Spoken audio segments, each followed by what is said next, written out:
Morning, January 13th, 2023. Nick here for the 33 Hot Rod project, and we are in the home stretch. So the project today is to wire up these headlights we installed. We took a break through Christmas. We didn't touch the car.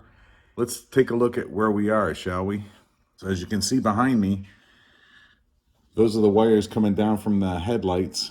And that yellow nest of wires is what is coming from the Infinity Box system. They're all tagged. There's lots of wire there. I left it, but I can't remember. I mean, it's literally years ago. This car has been through all its body work, all paint, everything like that. And that zip tie is hung on. So that's probably the oldest zip tie you can imagine. This is a 10-year project that we're working on.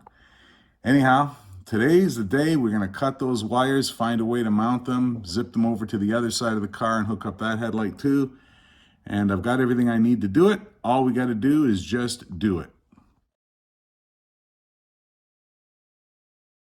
To make notes, the yellow wire is the parking lights. The white wire is low beams. The blue wire is high beams. And the brown wire is the left turn signal.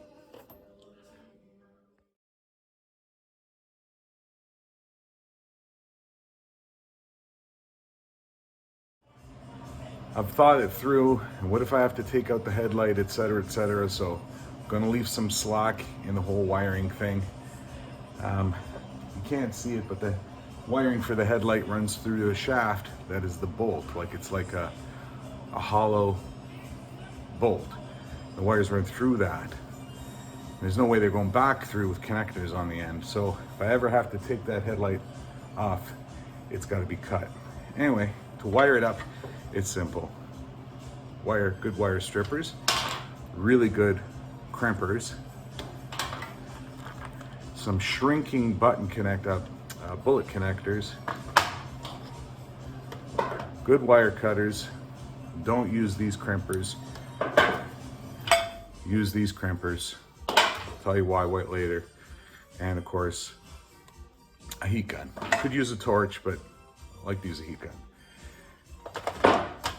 When you use these other kind of wire, this wire cutter / crimper thing, that's fine if you're making models. But these poke holes, that tooth will poke holes in the protective shrink tube. And so don't use them. Use these crimping ones. And they've got the colors on it for the right size, and it puts the right amount of pressure on, and they hold. You can yank on it. You'll break the wire before you break the connection. Best 30 bucks I ever bought on Amazon is this all-sung circuit tester, but it's also a power injector. So you just hook it up to your battery at one end, and then up close to this end, it's got its own little ground wire pigtail that you ground to the device that you're trying to test, which in this case is a headlight. So I'm just trying to test and see which of these wires does what on the headlights. So I'll just stick that in there and then hit the button, take a look at the headlight, and that is yellow, hard to tell, but that means that's the signal. So that's what the signals will look like. Testing this red one here. I just hit the button, and that's high beams, all the lights are on. So we know red is high beam. Test the blue one. This blue wire, not exactly sure what it is.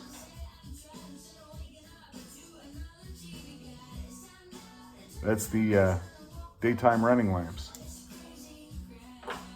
We got red and green. One is going to be low, one's going to be high. Got a 50-50 chance here. So this green one here, that's low beam, you can see.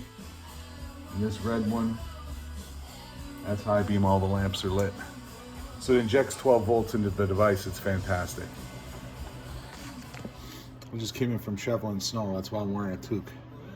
Anyhow, it doesn't matter. All the wiring is done. You can see behind me, those are T-taps that branch off from the left side over to the right side to fire up that headlight. They work fine. But as you can see, in an abundance of caution, I used yellow shrink wrap on the ends of those connectors. And like I had said earlier, I should have just used butt connectors. They're gonna have to cut them off. There's no way that those bullet connectors are coming apart in one piece. So they're shrink wrap, and I use shrink wrap on each one of those connections too. So they're solid. I should have just soldered them. But anyway, they're working, they're not coming apart, and they're fine. So now it's just a matter of tucking up all the wires, so that it looks, kind of neat up here. I'll attach that wire to a fender screw, and then it's gonna run across, the wiring will run across to the other side, the same as the other wiring does, and with the hoses, and then up this inside of the fender and out to this side. So you get the drift. No big deal, done. Took me all day, probably take you 2 hours, but for me it's an all-day project. Thanks for watching, talk soon. All right, here we go with the headlight test. We got low beams on. That's the high beams. Back to low beams now. Get the right signal. And now we're going for the left signal. Yeah, there it is. It's working good. All right, let's shut the lights off and test the signals alone. There's the left signal. The right signals. Perfect. Let's turn the headlights back on again. And all systems are go. Go, go, go.